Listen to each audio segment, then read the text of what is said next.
As-Sunnah, As-Sunnah, As-Sunnah Foundation.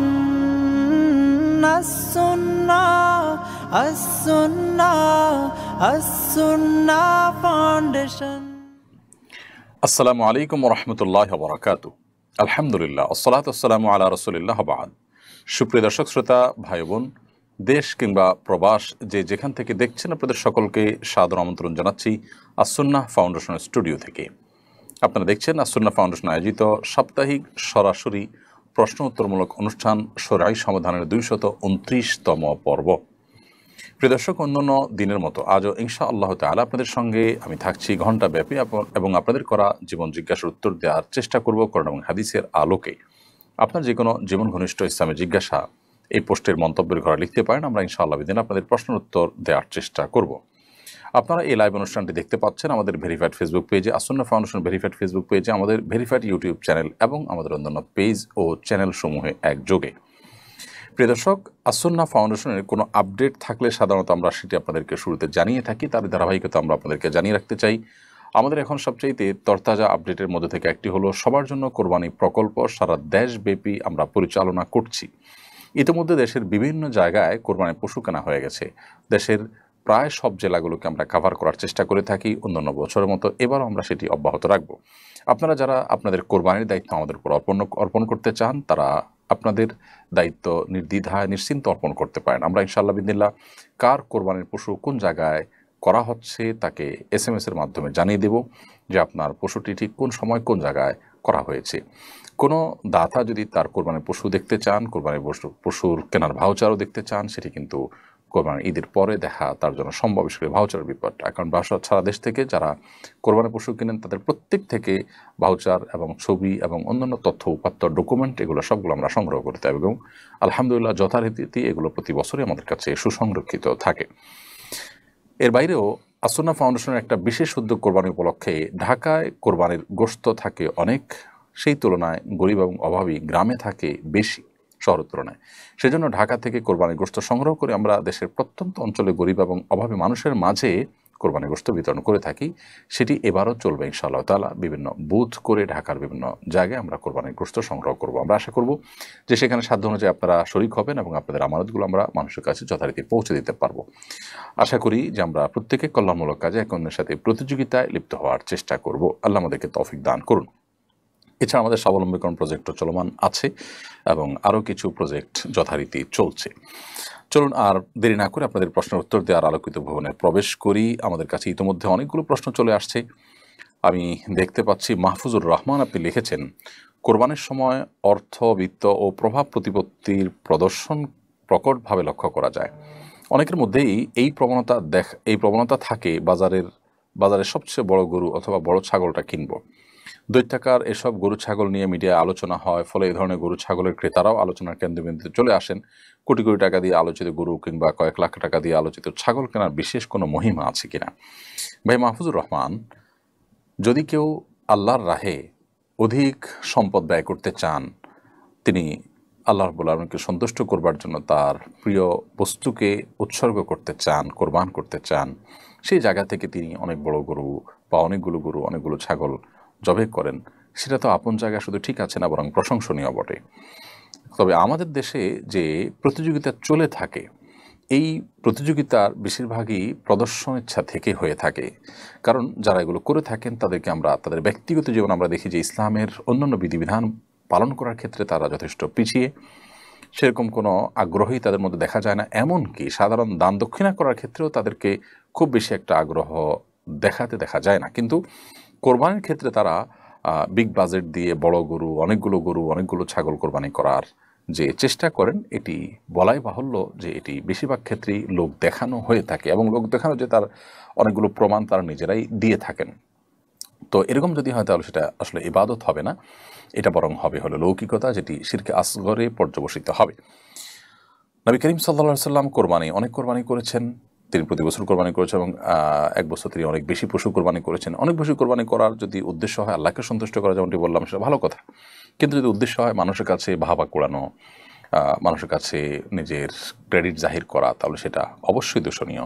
আর একজন মানুষ তিনি তার দৈনন্দিন জীবনে অন্য অন্য বিষয়ের ক্ষেত্রে তেমন কোনো আগ্রহ না থাকা সত্ত্বেও যখন এই বিষয়ে খুব বেশি আগ্রহ দেখান, তখন সেটা নিয়ে আমাদের যথেষ্ট সন্দেহ দেখা দেয়। বরং কোনো কোনো সময় এটা পরিষ্কার প্রমাণিত হয় যে আসলে পুরো বিষয়টাই লৌকিকতার খাতিরে হয়ে থাকে। আল্লাহ তাআলা আমাদেরকে হেদায়েত দান করুন এবং কোরবানির মতো এই ইবাদতকে আমরা যেন কোনোভাবে নষ্ট না করি। আল্লাহ বলেছেন, লা ইয়ানালুল্লাহুল হুমুহা ওয়ালা দিমাউহা ওয়ালাকিন ইয়ানালুহুত তাকওয়া মিনকুম। তোমাদের গরুর গোশত, তোমাদের কোরবানির গরুর রক্ত কিছু আল্লাহর কাছে পৌঁছে না। কত বড় গরু দিয়ে আপনি করলেন, কত দাম দিয়ে করলেন, এটা আল্লাহর কাছে গুরুত্বপূর্ণ নয়।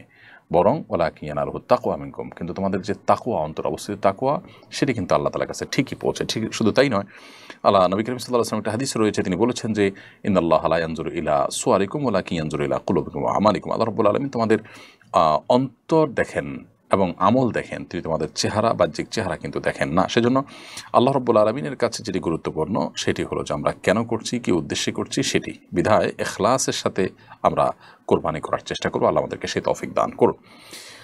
জিহাদ আহমদ আপনি লিখেছেন, বর্তমান এআই কৃত্রিম বুদ্ধিমত্তা দিয়ে মানুষ ও অন্য যে কোনো প্রাণীর ছবি তৈরি করা হয়, এগুলো কি অঙ্কনের মধ্যে পড়বে? ভাই জিহাদ আহমদ, এআই এবং কৃত্রিম বুদ্ধিমত্তা দিয়ে যে মানুষের এবং বিভিন্ন প্রাণীর ছবি তৈরি করা হয়, এই বিষয় নিয়ে ওলামায়ে কেরামের এখনও গবেষণা শুরু হয়েছে কিনা আমি জানি না। বিষয়টি যেহেতু উদ্ভূত, এর আগেও আমার কাছে এই প্রশ্ন এসছে, কিন্তু এই প্রশ্ন নিয়ে গবেষণা করার এবং অন্যান্য ওলামায়ে কেরামের মতামত এবং দৃষ্টিকোণগুলোকে পর্যালোচনা করবার সুযোগ আমার হয়নি। বিধায় এই প্রশ্নটি আমি এড়িয়ে যাচ্ছি। ইনশাআল্লাহ বিদিনিল্লাহ এই বিষয়ে আমরা আরেকটু গবেষণা করে ইনশাআল্লাহ আপনাদেরকে জানাবো। তবে এটি তো ঠিক যে আল্লাহ রাব্বুল আলামিন মানুষের সৃষ্টিকর্তা, কোনো প্রাণীর আকৃতিকেও কৃত্রিমভাবে তৈরি করলে, কোনো মানুষ কোনো প্রাণীর সাথে অবয়ব মিল রেখে তৈরি করলে সেটি হারাম এবং নিষিদ্ধ। এবং এটি কেন নিষিদ্ধ, আমরা আজকাল সব কিছুতে লজিক খুঁজে বেড়াই। সাধারণত এই ধরনের প্রাণী, বিশেষ করে ভাস্কর্য, মূর্তি, প্রতিমা, এগুলোর উপরে শয়তান ভর করে। এটি কোরআন হাদিসের কোনো মানে সরাসরি দেওয়া বক্তব্য নয়, বরং এগুলো বিভিন্ন গবেষণা দ্বারায় প্রমাণিত বিষয় এবং অনেকের গবেষণা মাত্র। কেউ চাইলে সেটাকে অবিশ্বাসও করতে পারেন, কিন্তু এইটুকু নিশ্চিত করে আমরা বলতে পারি যে কোরআন এবং হাদিস যেটি নিষিদ্ধ করা হয়েছে সেটিতে মানব জাতির জন্য, মুসলমানদের জন্য অকল্যাণ নিশ্চিতভাবে নিহিত আছে। সো আমরা এগুলো থেকে, সন্দেহপূর্ণ বিষয় থেকে যথাসম্ভব দূরে থাকার চেষ্টা করব। মুরাদ হাসান লিখেছেন, 2025 সাল থেকে সর্বজনীন পেনশন স্কিমকে সরকারি চাকরিজীবীদের জন্য বাধ্যতামূলক করা হচ্ছে। বিষয়টা শরীয়ী দিক নিয়ে আলোচনা করবেন। ভাই মুরাদ হাসান, সর্বজনীন পেনশন স্কিম যেটা আমাদের দেশে চালু করা হয়েছে, আমরা এর আগে একটা আমাদের ফেসবুক স্ট্যাটাসের মাধ্যমে জানিয়েছি যে এটি একটি যুগান্তকারী উদ্যোগ, যে মানুষগুলো চাকরি শেষ করে বৃদ্ধ বয়সে অনেকটা নিঃসঙ্গ হয়ে যান বা অনেক সময় বিপদে পড়েন, তাদের আসলে সর্বজনীন পেনশন স্কিমের মাধ্যমে তাদের পাশে দাঁড়ানো বা তাদেরকে সহায়তা করার যে উদ্যোগ, সেটি পৃথিবীর বিভিন্ন দেশে ছিল, আমাদের দেশে এটা চালু হয়েছে, প্রশংসনীয়। যদি ইসলামের যে মূল স্পিড আছে, ইসলামের যে মৌলিক থিঙ্কিং আছে, সেটা যদি আমাদের সমাজে সর্বত্র প্রতিষ্ঠিত থাকতো বা থাকে, তাহলে সেক্ষেত্রে এগুলোর প্রয়োজন হবে না। কারণ একটা মানুষ তার সন্তান সন্ততি, তার আত্মীয় স্বজনরা তার বৃদ্ধ বয়সে তাকে অনেক বেশি কেয়ার করবেন, যত্ন নেবেন, সেটাই স্বাভাবিক। এবং যত বেশি প্র্যাকটিসিং ফ্যামিলি দেখি, আমরা সমাজ দেখি, সেখানে এগুলো তত বেশি থাকে, আমরা জানি, সেখানে আসলে এগুলোর প্রয়োজনই হয় না।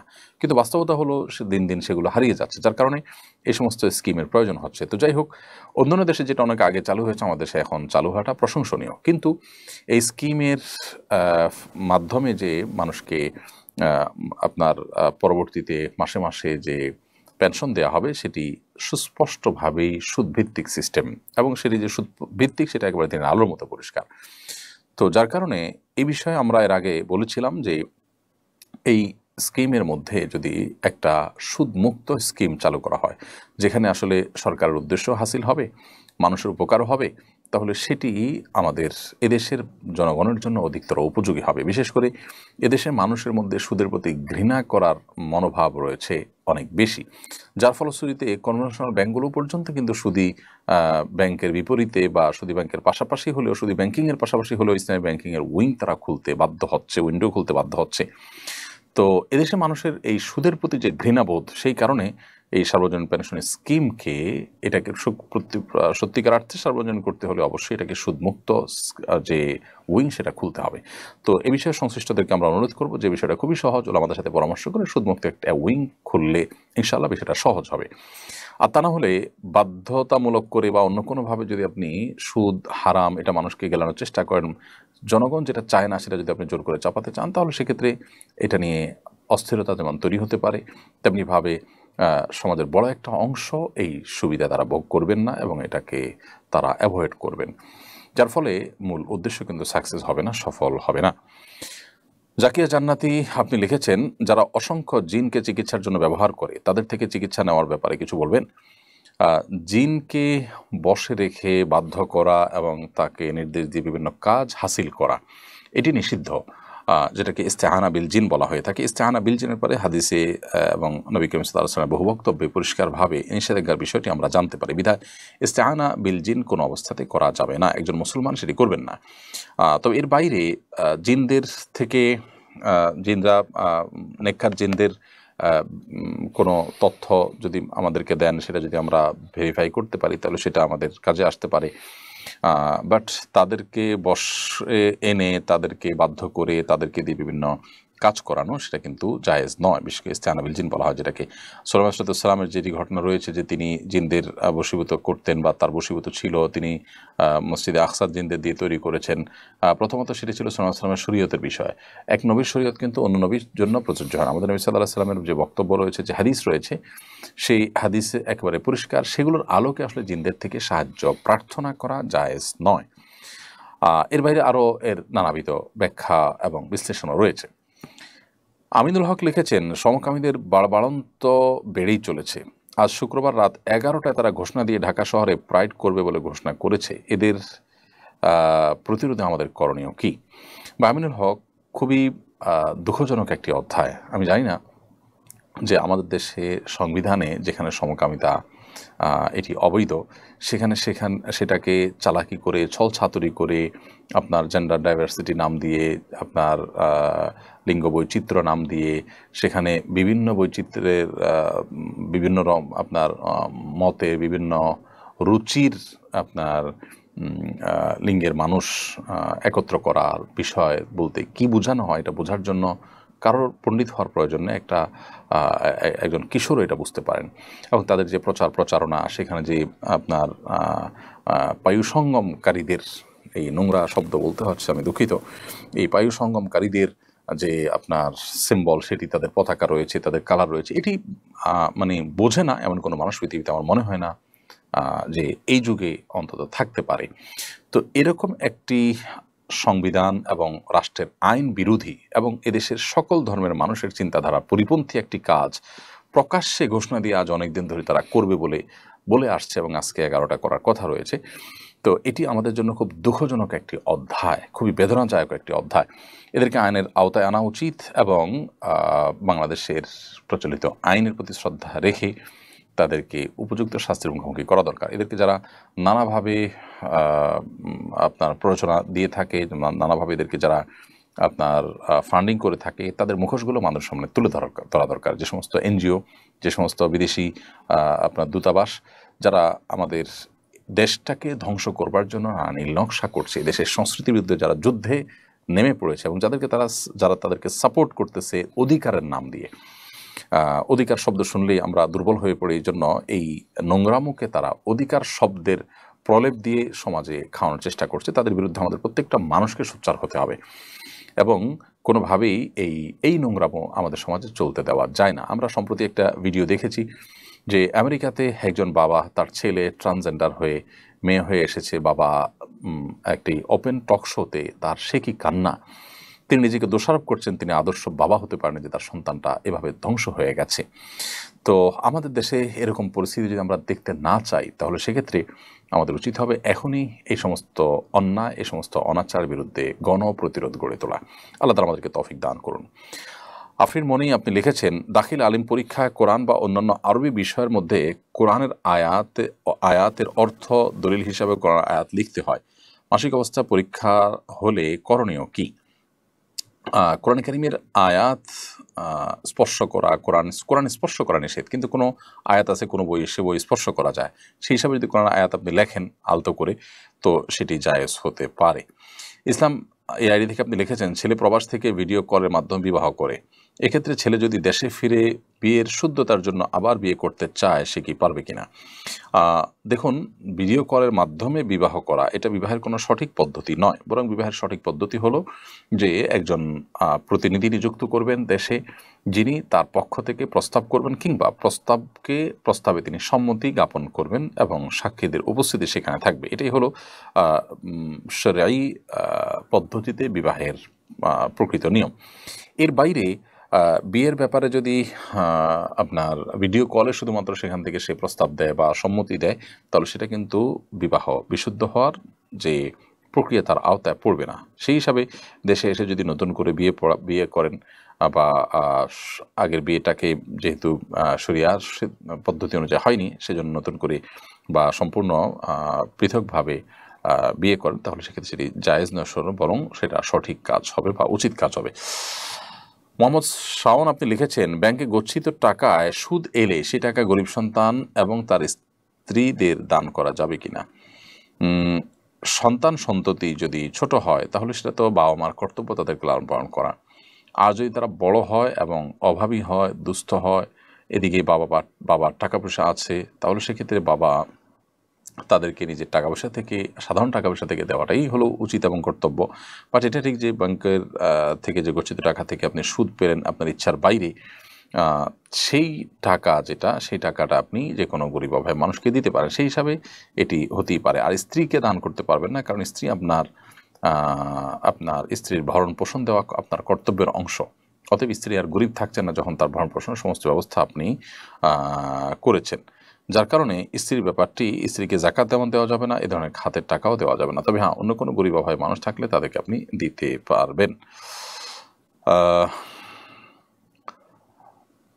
এরপর রাশেদ হাসান আপনি লিখেছেন, ঢাকা বিশ্ববিদ্যালয়ে গার্হস্থ্য অর্থনীতি বিভাগে ট্রান্সজেন্ডারদের জন্য বিশেষ কোটা নির্ধারণ করা হয়েছে, বিষয়টাকে আপনি কিভাবে দেখেন? ভাই রাশেদ হাসান, শুধু ঢাকা বিশ্ববিদ্যালয় নয়, বিভিন্ন প্রতিষ্ঠানে ইতোমধ্যে ট্রান্সজেন্ডারদের জন্য বিশেষ কোটা নির্ধারণ করা হয়েছে, যেটা আত্মঘাতী সিদ্ধান্ত। এগুলোর বিরুদ্ধে আমাদের প্রত্যেকটা মানুষের সোচ্চার হতে হবে, আমাদেরকে মুখ খুলতে হবে। আমাদের সমাজটাকে নষ্ট করবার নানা রকমের আয়োজন তারা করে ফেলেছে। শয়তানি এই চক্রান্ত কোনোভাবেই এদেশে চলতে দেওয়া যাবে না। সম্প্রতি একটি ভিডিও ভাইরাল হয়েছে, আপনারা দেখেছেন, আমেরিকাতে একজন বাবা এবং তার সন্তানকে টিভি টক শোতে আনা হয়েছে। সন্তান ছেলে ছিলেন, আস্ত একজন ছেলে, তিনি ট্রান্সজেন্ডার, তিনি নিজেকে রূপান্তরের মাধ্যমে ট্রান্সজেন্ডার হয়ে তিনি নারী হয়ে আসছেন। বাবা তার এই ছেলেকে হঠাৎ করে এরকম পরিবর্তন হতে দেখে অঝরে কাঁদলেন এবং টকশোতেই কাঁদলেন, এবং তিনি নিজেকে দোষারোপ করলেন তিনি আদর্শ বাবা হতে পারেননি, তার সন্তানকে নষ্টের হাত থেকে তিনি বাঁচাতে পারেন নাই, বিকৃতির হাত থেকে বাঁচাতে পারেননি। তো আমাদের সমাজে যদি এরকম ভয়াবহ পরিস্থিতি না হোক আমরা চাই, তাহলে এই অধিকারের নাম দিয়ে এই নোংরামোগুলোকে, এই সমকামিতাকে প্রতিষ্ঠা করা সহ আরও যত নোংরামো আছে, এগুলোর বিরুদ্ধে আমাদের কিন্তু কথা বলতে হবে, এগুলোর বিরুদ্ধে আমাদেরকে আওয়াজ তুলতে হবে। এবং এটা অধিকারের ইস্যু নয়, বরং এটা রীতিমতো একটা নোংরামোকে এস্টাবলিশড করার ইস্যু। ইতিমধ্যে আমরা একটা ঘটনা দেখেছি সোশ্যাল মিডিয়াতে, আপনারা অনেকে হয়তো দেখেছেন, যে মেট্রো রেলে পর্যন্ত আপনার এই ট্রান্সজেন্ডার মহিলা বগিতে উঠে পড়ার পর একজন নারী আপত্তি জানিয়েছেন, সেটা নিয়ে কিন্তু কেওয়াজ বেঁধেছে। পাবলিক টয়লেটে হবে, নানা জায়গায় হবে। অতএব এদেরকে সমাজে স্কোপ দেওয়া এটা আত্মঘাতী সিদ্ধান্ত ছাড়া কিছুই নয়। যে সমস্ত চক্র তাদের কাছে টাকা খেয়ে আমাদের সমাজে সমস্ত নষ্টামি ঢুকাচ্ছে, তাদের বিরুদ্ধে আমাদেরকে সোচ্চার হতে হবে। আল্লাহ আমাদেরকে তৌফিক দান করুন। মোহাম্মদ শাওন লিখেছেন, ফেসবুকে কারো ছবিতে লাইক, কমেন্ট বা লাভ রিয়াকশন দিলে কি গুনাহ হবে?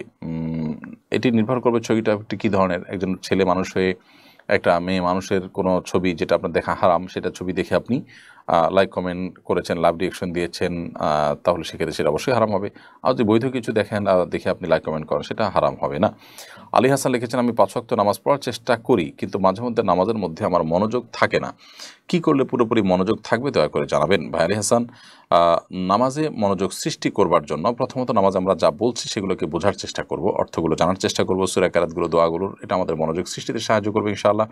এর পাশাপাশি নামাজে আমাদের যে সূরা কেরাতগুলো পড়ে থাকি আমরা, সেগুলো অর্থ সহকারে বুঝে পড়ার পাশাপাশি ধীরে ধীরে পড়বো, এবং রুকু, সিজদা, উঠা বসা যত সময় নিয়ে যত ধীরে ধীরে আপনি করবেন, তত বেশি ইনশাআল্লাহ বিদিনিল্লাহ আপনার সালাতে মনোযোগিতা সৃষ্টি হবে ইনশাআল্লাহ তাআলা।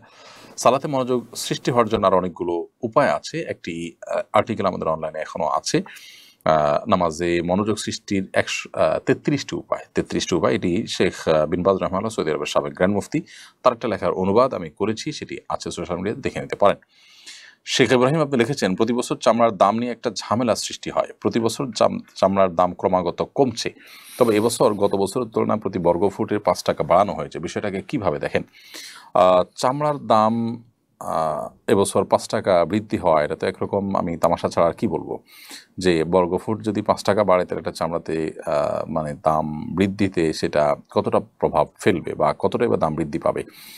তো মুদ্রাস্ফীতির তুলনায় এটা এতটাই কম যে এটা রীতিমতো তামাশা ছাড়া কি বলা যায়।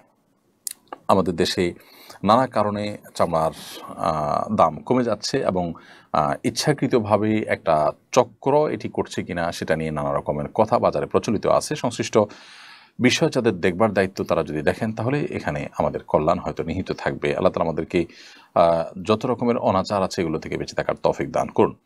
মোহাম্মদ নুরুল ইসলাম আপনি লিখেছেন, কিভাবে পরিবারের মানুষদের ভালোবাসা অর্জন করবে এবং তাদেরকে সৎ উপদেশ দেওয়ার জন্য তাদের উপর প্রভাব বিস্তার করব। প্রথমত, পরিবারের মানুষের কল্যাণকামী হিসাবে নিজেকে আপনি প্রতিষ্ঠা করার চেষ্টা করবেন। দ্বিতীয়ত, আপনার আয় উপার্জন, আপনার ব্যক্তিত্ব, আপনার পার্সোনালিটি, এগুলো সবগুলো পরিবারের উপরে আপনার প্রভাব বৃদ্ধি করতে সহায়তা করবে ইনশাআল্লাহ তাআলা। আর সবচেয়ে বড় প্রভাব আসবে তাকওয়া থেকে। যদি ইখলাস এবং তাকওয়া চর্চা করতে পারি আমরা, তাহলে আশা করা যায় আল্লাহ রাব্বুল আলামিন আমাদের কথার মধ্যে, আমাদের সব কিছুতে তাসির এবং প্রভাব দিবেন, যার ফলে পরিবার কেন অন্যরা সবাই সেই তাসিরে, সেই প্রভাবে প্রভাবিত হবেন। তো সেই চেষ্টা আপনার করা দরকার। বিশেষ করে তরুণদের ক্ষেত্রে আয় উপার্জন করা, কর্মমুখী হওয়া, অলস না হওয়া, এগুলো তার পরিবারের উপর তার প্রভাব ফেলতে অনেক বেশি সহায়ক ভূমিকা রাখে। বিশেষ করে দাওয়াতি কাজে এটি অনেক বেশি কাজে লাগে। মোহাম্মদ নুরুল ইসলাম লিখেছেন, আমি যদি আমাদের দেহের কোনো অঙ্গ আঁকি, যেমন চোখ, পাকস্থলী, ব্রেন, কিডনি, কান ইত্যাদি, সেটা কি হারাম হবে? আপনি করে একটা অঙ্গের ছবি আঁকলেন, সেটা হারাম হবে না, কিন্তু পূর্ণাঙ্গ অবয়ব যখন একটা প্রাণীর তৈরি করবেন, সেটা শুধু হারাম হবে। এমনি নাইম এইচবি এডি থেকে আপনি লিখেছেন, আমার আম্মু প্যারালাইজড, তিনি সরাসরি সিজদা দিতে পারেন না, তিনি চেয়ারে বসে খাটে সিজদা দেন। চেয়ার আর খাট সমান উচ্চতার, এতে কি নামাজে কোনো সমস্যা হবে? ভাই নাইম, আপনার মাকে আল্লাহ তাআলা রহম করুন এবং সবরের তৌফিক দান করুন। আমরা দোয়া করি তাকে আল্লাহ তাআলা আরোগ্য দান করুন। আর যিনি অসুস্থতার কারণে সিজদা দিতে পারেন না, তিনি বসে সালাত আদায় করবেন এবং রুকুতে যতটুকু ঝুঁকবেন, সিজদাতে তার চাইতে বেশি ঝুঁকবেন, এটাই যথেষ্ট। অতএব তার কপালটা যদি কোনো সামনে টুল দিয়ে, উঁচু টুল দিয়ে সেখানে রাখেন, এটাতে আসলে তেমন কোনো পার্থক্য তৈরি করবে না, বরং তার জন্য বিধান হলো তিনি রুকুতে আল্লাহু আকবার বলে ঝুঁকবেন, এরপর সামিআল্লাহু লিমান হামিদাহু বলে সোজা হয়ে সিজদার নিয়ত করে একটু বেশি ঝুঁকবেন, বাস এটাই তার সিজদা হিসাবে বিবেচিত হবে ইনশাআল্লাহ তাআলা। নাজমুল হোসেন আপনি লিখেছেন, আমি একজন মালয়েশিয়া প্রবাসী, আমার এখানে আশেপাশে কোনো মসজিদ নেই। আমরা যারা মসজিদে বাংলাদেশি আছি তারা নিজেরা জুমার নামাজ পড়তে পারবো কিনা? জুমার নামাজের শর্তগুলো জানাবেন। অবশ্যই আপনারা জুমার নামাজ পড়তে পারবেন, নিজেদের মধ্যে থেকে যে কোনো একজন ইমামতি করে জুমার নামাজ পড়িয়ে দিবেন, ইনশাআল্লাহ আপনাদের নামাজ হয়ে যাবে। বরং পড়তে পারবেন না, বরং পড়া উচিত এবং কর্তব্য আপনাদের। যদি আশেপাশে কোনো মসজিদ না থাকে, নিজেরা যেখানে আছেন সেখানে জুমার জামাত করবেন। বিশেষ করে লোকালয় যদি থাকে সেখানে আপনি জুমার নামাজ করতে কোনো অসুবিধা নেই। মিসবাহুর রহমান আপনি লিখেছেন, আমাদের দেশের কিছু এলাকায় আরাফার দিন সবাই একত্র হয়ে ইবাদত বন্দেগী করে, বিষয়টা কতটুকু সঙ্গত? আরাফার সঙ্গে সাদৃশ্য তৈরি হওয়ায় তারা কিছু সওয়াব পাবে কিনা? না, আরাফাতের ময়দানে হাজিদেরকে একত্র হতে বলা হয়েছে। এই একই দিনে অন্যান্য জায়গায় একত্র হওয়ার এবং একত্রিত হয়ে সেখানে খুতবার কিংবা আলোচনার কিংবা ঐক্যবদ্ধভাবে দলগতভাবে কোনো ইবাদতবন্দি করার কোনো দীক্ষা শিক্ষা ইসলামে দেওয়া হয়নি। না সেটা নবী করিম সাল্লাল্লাহু আলাইহি ওয়াসাল্লাম দিয়েছেন, না খোলাফায়ে রাশিদিন দিয়েছেন, না সাহাবা ইকরাম দিয়েছেন, না এটি পূর্বসূরীদের মধ্যে ছিল। অতএব এরকম যদি কেউ আরাফাত দিনটাকে সবাই সমবেত হয়ে হাজিদের সাদৃশ্য গ্রহণের চেষ্টা করেন, তাহলে সেটি বিদআতে পরিগণিত হবে এবং সওয়াবের পরিবর্তে সেটি বরং গুনাহ হবে। আরাফাত দিন সম্পর্কে নবী সাল্লাল্লাহু আলাইহি ওয়াসাল্লামের যে নির্দেশনা রয়েছে তার আলোকে আমরা রোজা রাখবো। আরাফাত দিনের যে দোয়া, লা ইলাহা ইল্লাল্লাহু ওয়াহদাহু লা শারীকা লাহু লাহুল মুলকু ওয়া লাহুল হামদু ওয়া আলা কুল্লি শাইইন কাদির, সেটা পাঠ করবে। এছাড়া আসলে আরাফাতের দিন উপলক্ষে আমাদের বিশেষ কোনো করণীয় নেই। আমরা যদি অন্য কোনো বিষয়কে জরুরি বা আবশ্যক বানিয়ে নিই, তাহলে সেক্ষেত্রে সেটা সওয়াবের পরিবর্তে কিন্তু গুনাহ হতে পারে। এরিন মাশফি এডি থেকে আপনি লিখেছেন, আমি এবং আমার হাজব্যান্ড দুজনেই চাকরি করে একটা বিজনেস দেই, যেখানে বিজনেসের মাঝে আমার এবং আমার হাজব্যান্ডের দুজনের অর্থ 50% করে, কিন্তু আমার হাজব্যান্ড আমাকে কোনো লাভের অংশ দেয় না। আমি তাকে না জানিয়ে যদি কিছু টাকা নেই তাহলে কি আমার গুনাহ হবে? বোনেরিন, আপনারা দুজনে যেহেতু চাকরি করছেন এবং দুজনে চাকরি করে একটা বিজনেসও দিয়েছেন, এখানে দুজনের যে ইনভেস্ট রয়েছে সেটা আপনাদের বাণিজ্যিক সম্পর্ক, সেটা সম্পূর্ণ ভিন্ন। আর স্ত্রী হিসাবে আপনার ভরণ পোষণ তিনি আপনাকে দিবেন, সেটা আরেকটি জিনিস। আর যেহেতু আপনার এখানে 50% ইনভেস্ট আছে, অতএব স্বামী আপনাকে 50%-এর যে প্রফিট সেটা আপনাকে দেওয়া তার কর্তব্য। যদি না দেন তাহলে সেক্ষেত্রে আপনি সেখান থেকে তাকে না জেনে টাকা নিতে পারবেন, কারণ কারোর অধিকার যদি কারোর কাছে থেকে যায়, তিনি যদি সেটা থেকে বঞ্চিত করেন তাকে, তাহলে তিনি তার অগোচরে সেই অধিকারটুকু আদায় করে নিতে পারবেন, সেটা রাইট তার আছে। মোহাম্মদ রাশিক শাহরিয়ার, আপনি লিখেছেন জিলহজ মাসের 1 থেকে 10 তারিখের মধ্যে কি দাড়ি সাইজ করা যাবে? চুল, নখ, পশম যে কাটা যায় না, এটা কি সুন্নত নাকি ওয়াজিব? ভাই রাশিক শাহরিয়ার, জিলহজের 1 থেকে 10 তারিখ পর্যন্ত কোনো লোম, কোনো পশম, নখ ইত্যাদি আমরা কাটবো না। সেক্ষেত্রে দাড়িটা এর মধ্যে তো আরও ভালো করে আছে, দাড়িটা কোনো সময় মুসলমানের জন্য কাটা জায়েজ নেই, সেখানে এই 10 দিন তো আরও বেশি সেটি নিষিদ্ধ। তবে এই আমলটা সুন্নত নাকি ওয়াজিব জানতে চেয়েছেন। এটি ফোকা হানাফের মতে সুন্নাহ বা মুস্তাহাব আমল, এটি ওয়াজিব আমল নয়, যার কারণে এটি ছুটে গেলে যে গুনাহ হবে ব্যাপারটা সেরকম না। সাজ্জাদ করিম, আপনি লিখেছেন আমার অফিস হতে প্রতি বছর পোশাক ভাতা, শার্ট প্যান্ট ও জুতা ক্রয় ব্যাংক অ্যাকাউন্টে অগ্রিম প্রদান করে। উক্ত ভাতা শার্ট প্যান্ট ও জুতা ক্রয় করা হয়েছে মর্মে ক্যাশ মেমো দ্বারা দেখানো হয়। প্রকৃতপক্ষে উক্ত শার্ট প্যান্ট ও জুতা ক্রয় করা হয় না, এটা কি জায়েজ হবে? মিথ্যা লিখলে ভাউচার, সেটাতে গুনাহ হবে।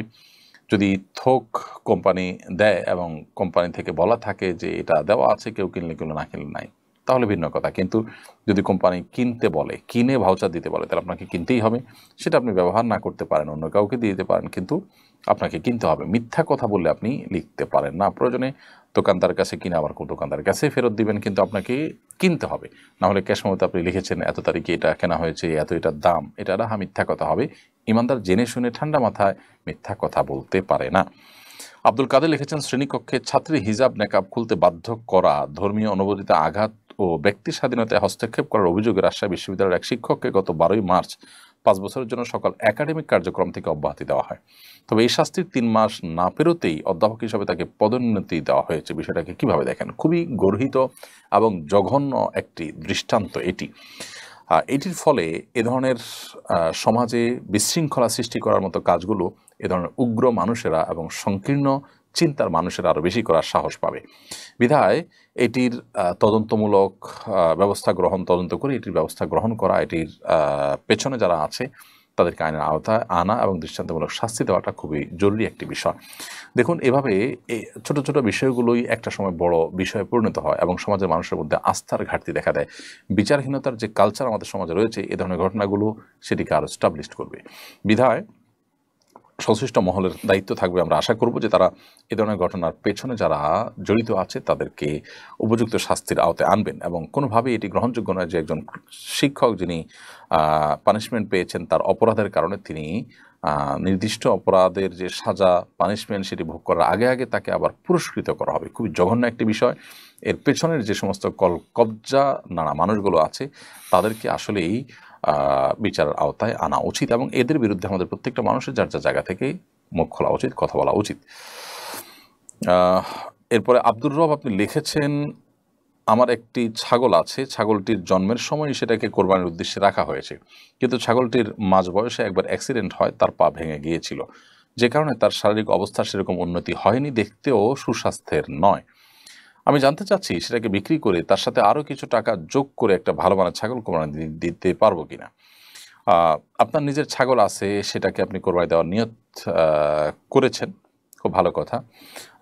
এখন যেহেতু ত্রুটিপূর্ণ হয়ে গেছে সেই ছাগল, অতএব সে ছাগল পরিবর্তন করে আপনি আরেকটি ছাগল দিবেন, কারণ কোরবানির পশু ত্রুটিপূর্ণ হলে সেটি দিয়ে কোরবানি করা উচিত নয়, বরং কোরবানি করতে হবে ত্রুটি মুক্ত পশু দ্বারা। অতএব যে পশুর পা ভেঙে গেছে, যে সুস্থ স্বাভাবিকভাবে হেঁটে জবে করার জায়গা পর্যন্ত হেঁটে যেতে পারে না, যার শিং ভাঙা একটা, অথবা যার একটা চোখ কানা, এই জাতীয় এত দুর্বল যে খাবার খেতে পারে না বা হাঁটতে পারে না, এ ধরনের দুর্বল পশু দিয়ে কোরবানি করা উচিত নয়। সেগুলো এমনি খাওয়া হালাল, বাট কোরবানির জন্য উপযুক্ত নয়, যার কারণে এ ধরনের পশু আপনার থাকলেও সেটা পরিবর্তন করাটাই বরং আপনার জন্য কর্তব্য। কাশ্মীর হাসান আপনি লিখেছেন, আমি একজন যুবক, আমি খুব বিষণ্ণতায় আছি। আমি একটা মেয়েকে বিগত 3 বছর যাবত একতরফা ভালোবেসে আসছি। আমি জানি বিবাহ বহির্ভূত কোনো মেয়েকে ভালোবাসা কবিরা গুনাহ, কিন্তু আমি নেক উদ্দেশ্যে তাকে বিবাহ করতে চাই। এমত অবস্থা আমার করণীয় কি দয়া করে জানাবেন। বিবাহের উদ্দেশ্যেও যদি আপনি এই সম্পর্ক করেন সেটাও হারাম হবে, গুনাহ হবে, গুনাহ সর্বাবস্থায় গুনাহ হবে। আপনার উদ্দেশ্য যত ভালোই হোক না কেন, যেহেতু আপনি প্রক্রিয়াটা অবলম্বন করছেন মন্দ, যার কারণে এটি জায়েজ হবে না। সেজন্য আপনাকে আমরা বলবো যে প্রথমত আপনার কৃতকর্মের জন্য আল্লাহ তাআলার কাছে তওবা করবেন, ইস্তেগফার করবেন, ক্ষমা প্রার্থনা করবেন, এবং দ্বিতীয়ত আপনি আপনার এই জায়গা থেকে ফিরে আসবেন এবং কোনো অবস্থাতেই এটাকে প্রশ্রয় দেওয়ার কোনো সুযোগ নেই। আর যদি আপনি তাকে বিয়ে করার সুযোগ থাকে তাহলে বিবাহ করে ফেলান এবং পূর্বের কৃতকর্মের জন্য আল্লাহ তাআলার কাছে মাফ চান। এটাই হলো একমাত্র করণীয়। নিজের নফসের বিরুদ্ধে সংগ্রাম করতে পারাটাই হলো অনেক বড় সার্থকতার বিষয়, ইমানদারের জীবনে একটা গুরুত্বপূর্ণ টার্গেট। সেটা যদি না হয় তাহলে সেক্ষেত্রে আপনি অবশ্যই আল্লাহ সুবহানাহু ওয়া তাআলার কাছে গুনাহগার হিসেবে বিবেচিত হবেন। প্রিয় দর্শক, দেখতে দেখতে অনুষ্ঠানের ঠিক মাঝামাঝি আমরা পৌঁছে গেছি, সময় হয়ে গেছে ছোট্ট একটি বিরতির পর আমরা আবারও ফিরে আসছি। আশা করি আমাদের সঙ্গেই থাকবেন ইনশাআল্লাহ তাআলা। কুরআন মানব জাতির মুক্তির সনদ, কুরআন আমাদের গাইডবুক। অথচ সমাজের খুব কম মানুষই কোরআন বোঝেন বা বোঝার চেষ্টা করেন। বছর জুড়ে কোরআন চর্চার লক্ষ্যে শুরু হলো আস-সুন্নাহ ফাউন্ডেশনের যাবৎকালের সর্ববৃহৎ প্রতিযোগিতা কোরআন বর্ষ। 2024 রমজান থেকে 2025 রমজান পর্যন্ত 6 ধাপে অনুষ্ঠিত হতে যাচ্ছে আল কুরআনুল কারীম পাঠ ও প্রতিযোগিতা। বিজয়ীদের জন্য থাকছে 3টি উমরা, 1টি কম্পিউটার, 5টি ব্যক্তিগত লাইব্রেরি, 6টি কিন্ডেল রিডার সহ 15 লক্ষ টাকার মূল্যবান সব পুরস্কার। আল্লাহ সুবহানাহু ওয়া তাআলা আমাদেরকে ভালো কাজে একে অন্যের সঙ্গে প্রতিযোগিতায় অবতীর্ণ হওয়ার নির্দেশ করেছেন। সুতরাং আসুন কোরআন চর্চার এই মহা আয়োজনে, কোরআনের এই বিশাল প্রতিযোগিতায় সামিল হয়ে নিজেদেরকে কোরআনের জ্ঞানে সমৃদ্ধ করি, জীবনকে করি কোরআনময়। পার্থিব সমস্ত মহামূল্যবান পুরস্কার জেতার পাশাপাশি আল্লাহ সুবহানাহু ওয়া তাআলার কাছ থেকে অফুরন্ত বিনিময় লাভের এই সুযোগটি যেন আমাদের কারোর হাতছাড়া না হয়। তাহলে আর দেরি নয়, শুরু করুন এখনই কোরআন বর্ষ, বছরব্যাপী কোরআন চর্চার এক অনন্য আয়োজন। আস-সুন্নাহ ফাউন্ডেশন, উম্মার স্বার্থে, সুন্নাহর সাথে। বিরতির পর আবার আপনাদেরকে স্বাগতম জানাচ্ছি আস-সুন্নাহ ফাউন্ডেশনের স্টুডিও থেকে। আপনারা দেখছেন আস-সুন্নাহ ফাউন্ডেশন আয়োজিত সাপ্তাহিক সরাসরি প্রশ্ন উত্তরমূলক অনুষ্ঠান শরীয়ী সমাধানের 229তম পর্ব। প্রিয় দর্শক, আপনারা অনেক ইতিমধ্যে শুনেছেন যে বাংলাদেশের আকাশে জিলহজের চাঁদ দেখা গেছে আলহামদুলিল্লাহ, এবং সেই হিসাবে এখন থেকেই জিলহজ মাস আরম্ভ হয়ে গেছে। জিলহজের প্রথম দশক এটি ইবাদতের গুরুত্বপূর্ণ একটি মৌসুম এবং সিজন। প্রিয় নবী সাল্লাল্লাহু আলাইহি সাল্লাম এই সময়টাতে অনেক বেশি ইবাদত বন্দেগী করাটাকে পছন্দ করতেন এবং তিনি বলেছেন আল্লাহর কাছে সবচেয়ে প্রিয় এই দিনগুলোর ইবাদত, অর্থাৎ জিলহজের প্রথম 10 দিনের ইবাদতের মৌসুম হিসাবে রমজানের পরে সবচেয়ে শ্রেষ্ঠ এবং বড় মৌসুম হলো জিলহজের এই দশক। বিধায় এই দশকের প্রতিটি মুহূর্তকে আমরা ইবাদতের বন্দেগীর মাধ্যমে কাটানোর চেষ্টা করব। প্রথম 9 দিন রোজা রাখার চেষ্টা করব, আরাফাত দিন বিশেষভাবে রোজা রাখবো, আরও যে আমলগুলো আছে সেগুলো করব, বিশেষ করে আল্লাহর জিকির বেশি করা এবং তাকবীর আল্লাহু আকবার আল্লাহু আকবার, লা ইলাহা ইল্লাল্লাহ আল্লাহু আকবার আল্লাহু আকবার, আলহামদুলিল্লাহ বেশি বেশি পাঠ করবো। যারা কোরবানি নিয়ত করেছি অথবা কোরবানি করতে পারবো না, আমরা আমাদের চুল, নখ ইত্যাদি এগুলো কাটা থেকে বিরত থাকবো এখন থেকে, যেহেতু চাঁদ উঠে গেছে, এবং কোরবানির পর সেগুলো করবো ইনশাআল্লাহ তাআলা। আল্লাহ তাআলা আমাদের সকলকে জিলহজের প্রথম দশকের এই গুরুত্বপূর্ণ দিনগুলোকে ইবাদতের মাধ্যমে কাটাবার তৌফিক দান করুন। চলুন এরপর আপনাদের যে সমস্ত প্রশ্ন আমাদের কাছে ইতিমধ্যে চলে আসছে সেগুলোর উত্তরে আমরা চলে যাই। আব্দুর রহিম লিখেছেন, এক দরিদ্র ব্যক্তি হজের নিয়তে অনেক বছর আগে কিছু গাছ লাগিয়েছেন।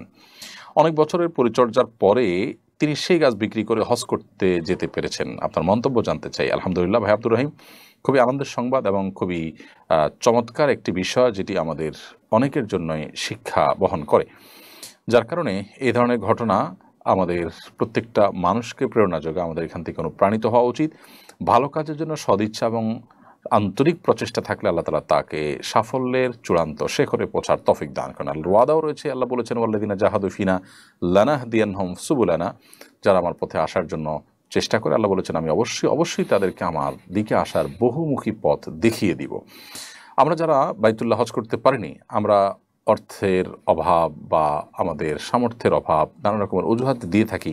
এই অজুহাতগুলো যে যথার্থ নয়, বরং আমাদের আন্তরিকতা, আন্তরিক প্রচেষ্টা, আমাদের ঐকান্তিক চেষ্টা, আমাদের সার্বিক আপনার সদিচ্ছা এবং নানামুখী উদ্যোগ গ্রহণ করাটা যে কর্তব্য, সেটি আমরা পালন করতে কার্পণ্য করে থাকি। সেটির শিক্ষা আমরা এখান থেকে নেব এবং ভাইটির আল্লাহ তাআলা হজকে কবুল করুন এবং তার মতো বরং তার চেয়ে আরও বেশি আমাদের সবাইকে আল্লাহর ইবাদত বন্দেগীর জন্য আত্মত্যাগ করার তৌফিক দান করুন। আশিক মণ্ডল লিখেছেন, আল্লাহর জন্য আপনাকে ভালোবাসি, আল্লাহ আমাকে আপনার কাছ থেকে বহু কিছু শিখিয়েছেন। আমি সৌদি প্রবাসী, খুব মুসিবতে আছি, আমি এবং আমার পরিবারের জন্য দোয়া করুন। ভাই আশিক মণ্ডল, আল্লাহ তাআলা আপনাকে ভালোবাসুক, আমাদেরকে যারা ভালোবাসছেন আল্লাহ আপনাদেরকে ভালোবাসুন। আপনাদেরকে বলে রাখি যে আমাদের প্রত্যেকটা দোয়া কবুলের জায়গাগুলোতে, সময়গুলোতে আমরা চেষ্টা করি নিজেদের দোয়ার পাশাপাশি আমাদের ফাউন্ডেশনের হিতাকাঙ্ক্ষী, শুভাকাঙ্ক্ষী, আমাদের পেজের ফলোয়ার, আমাদেরকে যারা আল্লাহর জন্য ভালোবাসেন, স্নেহ করেন, এমনকি যারা ঘৃণা করেন আল্লাহর জন্য, তাদের সবার জন্য আমরা আল্লাহ তাআলার কাছে দোয়া নিবেদন করে থাকি। আপনি পেরেশানিতে আছেন শুনে খারাপ লাগলো, আল্লাহ তাআলা আপনাকে আপনার পেরেশানি দূর করে দিন এবং আপনাকে আল্লাহ রাব্বুল আলামিন সব ধরনের মুসিবত থেকে বেরিয়ে আসার তৌফিক দান করুন। এরপরে শারমিন বিথি আপনি লিখেছেন, মেয়েরা কি লোহার, তামার ও সিটি গোল্ডের গহনা পরতে পারে? মেয়েরা স্বর্ণ এবং রূপার বা আপনার অন্যান্য যে সমস্ত পাথর ইত্যাদি আছে সে সমস্ত কিছুর গহনা ইত্যাদি তারা পড়তে পারেন। এছাড়া তামা কিংবা লোহা এটা পরা জায়েজ নয়, সিটি গোল্ডে পড়তে পারেন। তামা লোহার ব্যাপারে নবী করিম সাল্লাল্লাহু আলাইহি ওয়াসাল্লাম হাদিসে পরিষ্কার নিষেধাজ্ঞা রয়েছে। জাহান্নামীদেরকে লোহা পরানো হবে, এটা মানুষের শরীরের কোনো অলংকার হতে পারে না। নবী সাল্লাল্লাহু আলাইহি ওয়াসাল্লাম সেই জন্য এটাকে নিষেধ করেছেন, জাহান্নামের সাথে সাদৃশ্য যেন না হয়।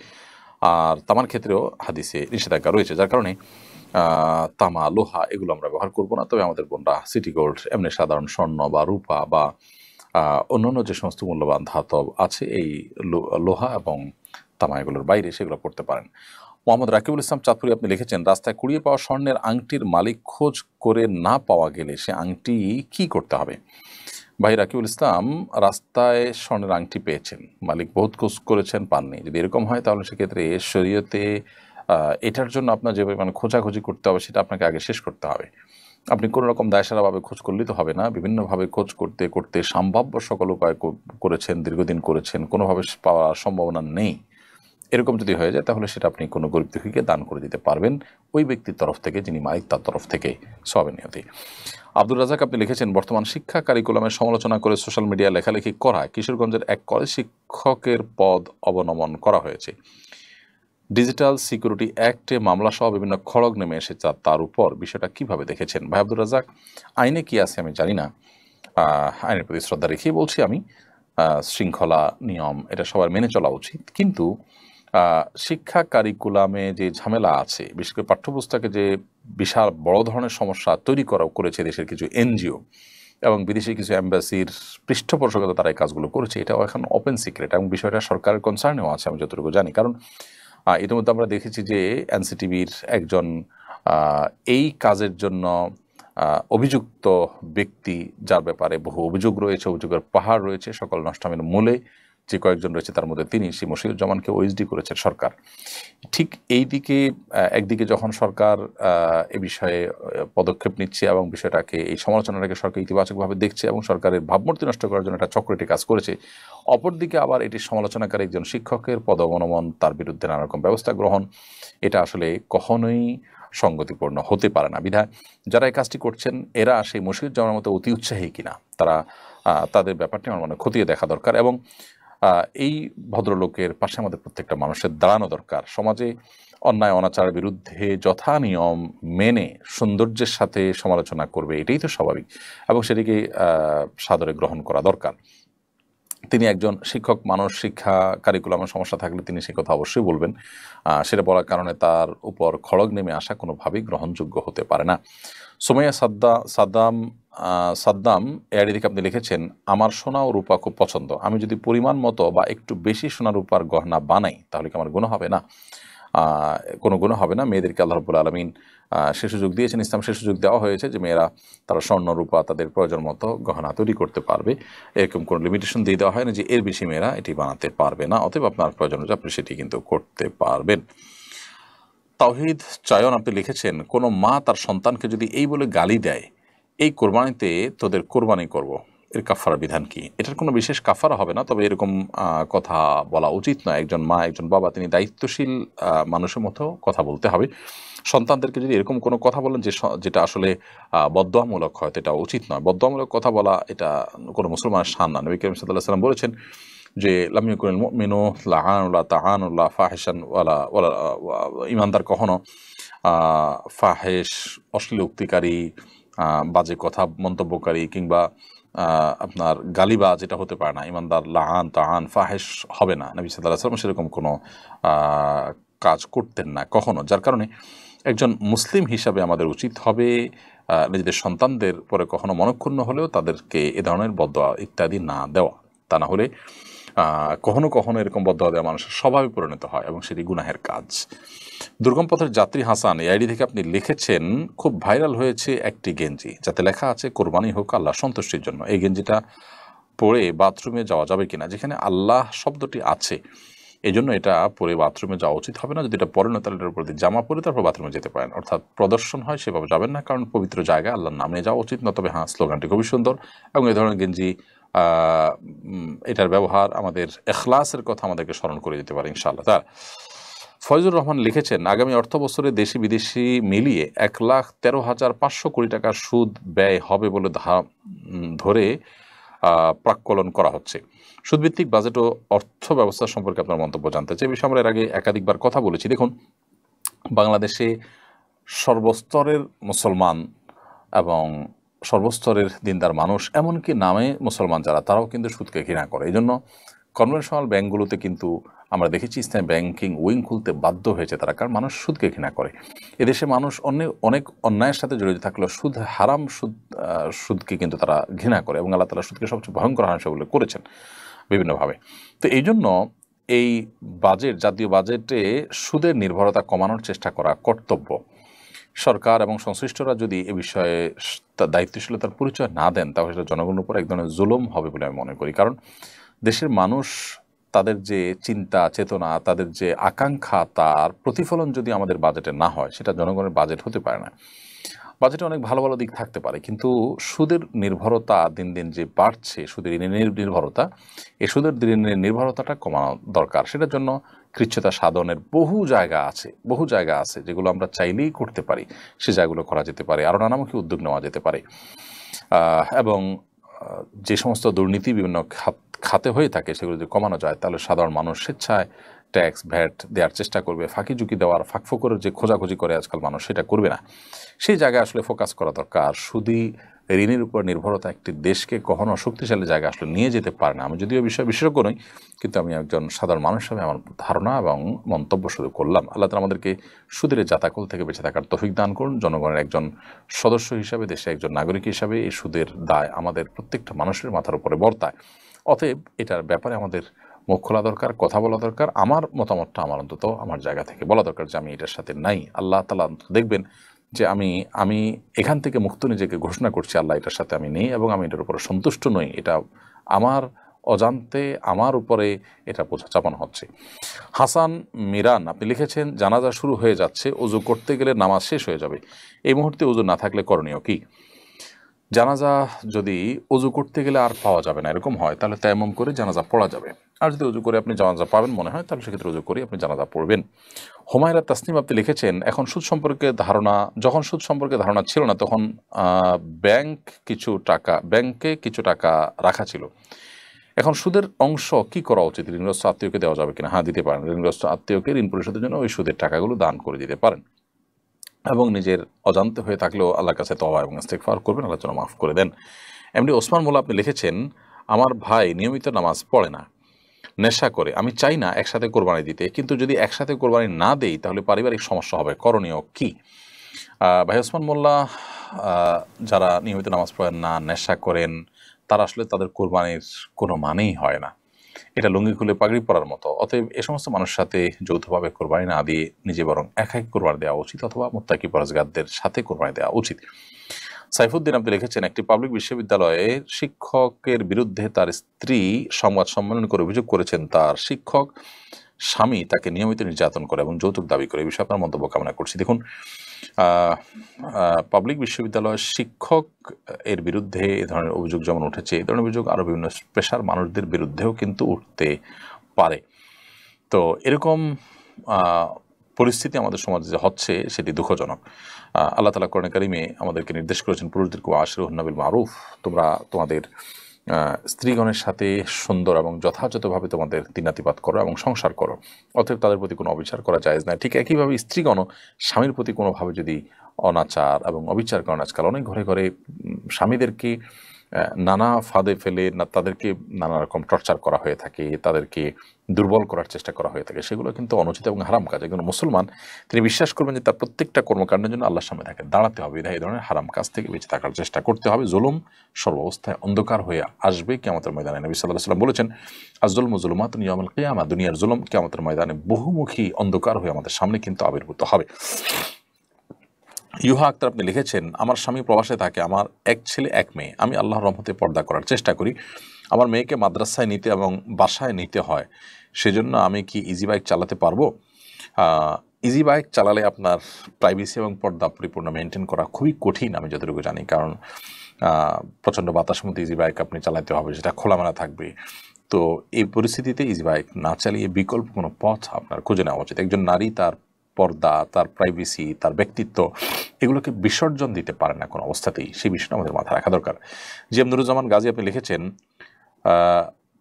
আমরা সারাদিন কাজের ভেতর কোন আমল করবো দয়া করে জানাবেন। কাজের ফাঁকে ফাঁকে আমরা যে কোনো তাসবিহ পড়তে পারি, সুবহানাল্লাহ, আলহামদুলিল্লাহ, আল্লাহু আকবার, সুবহানাল্লাহ ওয়া বিহামদিহি, সুবহানাল্লাহিল আযীম। বিশেষ করে জিলহজের প্রথম দশক চলছে, এখন আমরা বিশেষ করে পড়বো আল্লাহু আকবার, আল্লাহু আকবার, লা ইলাহা ইল্লাল্লাহ, আল্লাহু আকবার, আল্লাহু আকবার ওয়া লিল্লাহিল হামদ। এর বাইরে মনে মনে আল্লাহর কথা স্মরণ করলাম, আল্লাহর সাথে কথা বললাম, দোয়া করলাম, এগুলো সবগুলো কিন্তু জিকিরের মধ্যে শামিল হবে ইনশাআল্লাহ তাআলা। টিএইচ তারেক আপনি লিখেছেন, আমি অনেক চেষ্টা করেও মাস্টারবেশন থেকে বের হতে পারছি না, পরামর্শ দিয়ে বাড়িতে করবেন। আল্লাহ তাআলা আপনাকে সাহায্য করুন এই হারাম কাজ থেকে বেরিয়ে আসার।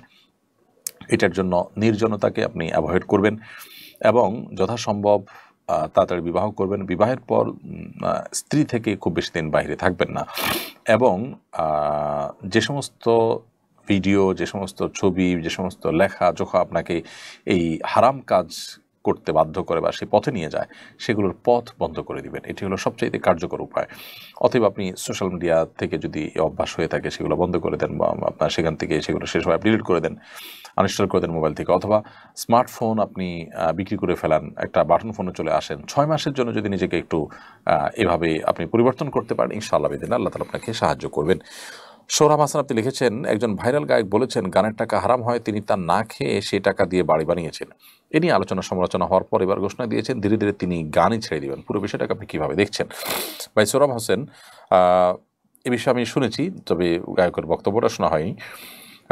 যিনি এরকমটি বলেছেন তিনি আসলে তার প্রথমোক্ত কথাটি তার ধারণা ইসলাম সম্পর্কে পরিপূর্ণ ধারণা থাকার কারণে হয়তো তিনি বলেছেন, তার প্রতি শ্রদ্ধা রেখেই বলছি। তিনি যে হারাম থেকে বেঁচে থাকার চেষ্টা করছেন সেটাকে সাধুবাদ জানাচ্ছি, সেটা অত্যন্ত প্রশংসনীয় একটি অ্যাপ্রোচ তার। তবে তাই বলে গানের টাকা হারাম দেখে তিনি সেটা না খেয়ে সেটাতে বাড়ি বানাবেন, সেটা আসলে জায়েজ হবে না। আমি যেটা বলছিলাম তার ধারণা নেই। হারাম খেতে নিষেধ করা হয়েছে মানে এই না যে হারাম টাকা দিয়ে খাওয়া ছাড়া অন্যান্য কাজ, জামা কাপড় বানানো, ঘর বাড়ি বানানো জায়েজ হবে। এখানে খাওয়া বলতে আসলে ভোগ করা, সেটা যেভাবেই হোক, এবং হারাম উপার্জন করাকে বোঝানো হয়েছে। অতএব হারাম সেটা উপার্জন করাটাই হারাম ইটসেলফ, আপনি ভোগ করেন বা না করেন। আর যদি ভোগ করেন তাহলে সেটা খাওয়া হোক আর অন্য কোনোভাবে ভোগ করা হোক, সব কিছুর মধ্যে সামিল হবে। আপনি যে হারাম গান ছাড়া নিয়ত করেছেন, এই গায়ক লোকটি তিনি যে হারাম গান ছাড়া নিয়ত করেছেন সেটা অবশ্যই প্রশংসনীয়। তাকে যারা ট্রল করছে তাদের মধ্যে না দিনের বুঝ আছে, না আল্লাহর প্রতি ঈমান আছে। এই ফাসিক বা আল্লাহর প্রতি ঈমান নেই, তাদের ট্রলে কিছু আসে যায় না। আমি সেই ভাইটিকে অনুরোধ করবো, আপনি আপনার সিদ্ধান্তের উপর অটল অবিচল থাকুন। আল্লাহ তাআলা আপনার নিয়তের মধ্যে বারাকা দান করুন এবং আপনাকে হারাম থেকে বেরিয়ে আসার সৎসাহস দান করুন।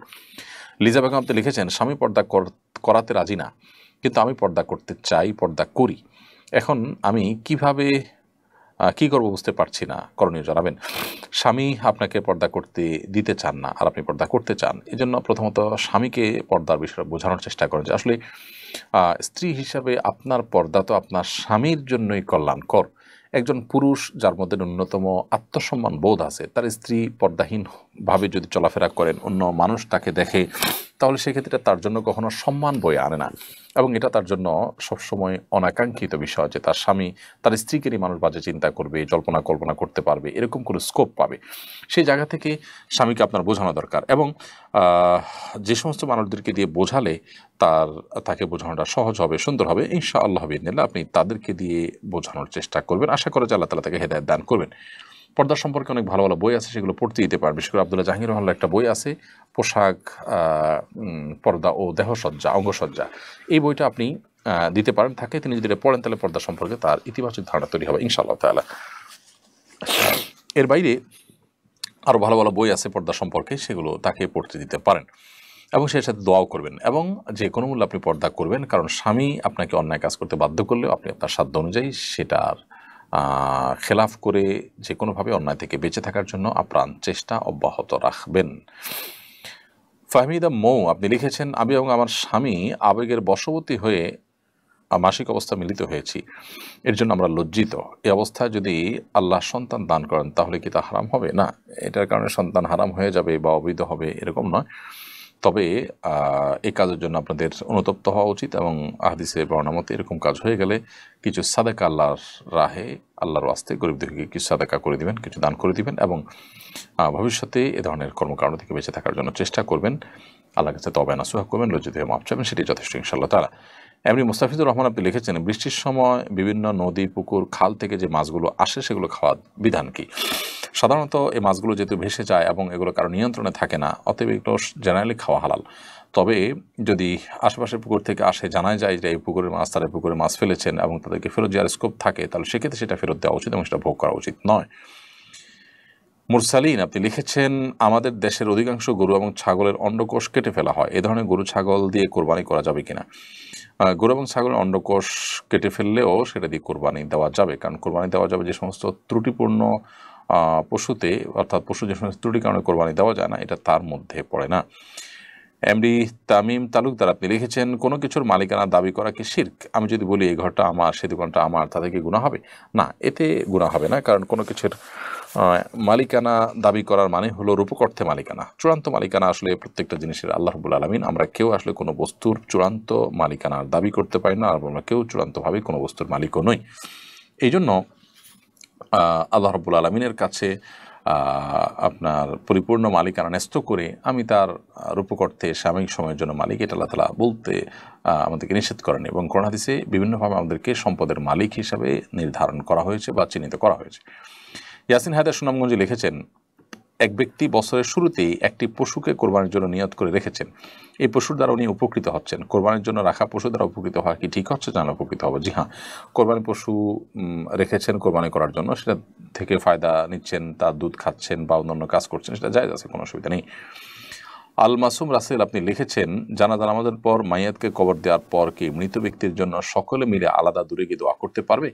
জানাজা নামাজের পর আসলে কোনো দোয়া নেই, তবে মাইয়াতকে কবর দেওয়ার পর যেটা আপনি বলেছেন সেটা দোয়ার পর কেবলামুখী হয়ে দোয়া করা, প্রত্যেকে যার যার মতো, এটা সুন্নাহ দ্বারা সাব্যস্ত। নবী সাল্লাল্লাহু আলাইহি ওয়াসাল্লাম মৃত ব্যক্তিকে দাফন করার পরে বলেছেন যে সালু লি আখিকুমুস সুবাত, ইস্তাগফিরু লি আখিকুম ওয়াসালু লাহু সুবাত, তোমরা তোমাদের ভাইয়ের জন্য ইস্তেগফার করো এবং তার জন্য অটলতা অবচলতা কামনা করো। এই দোয়াতে এই নির্দেশনা তিনি করেছেন, বিধায় এটা সুন্নাত, অর্থাৎ কোনো ব্যক্তি তার মৃত ব্যক্তির জন্য দূর থেকে দোয়া করাটা সুন্নাহ দ্বারা সাব্যস্ত। প্রত্যেক ব্যক্তি দাফন করার পর কেবলামুখী হয়ে তার জন্য হাত তুলে দোয়া করা, এটি সুন্নাত।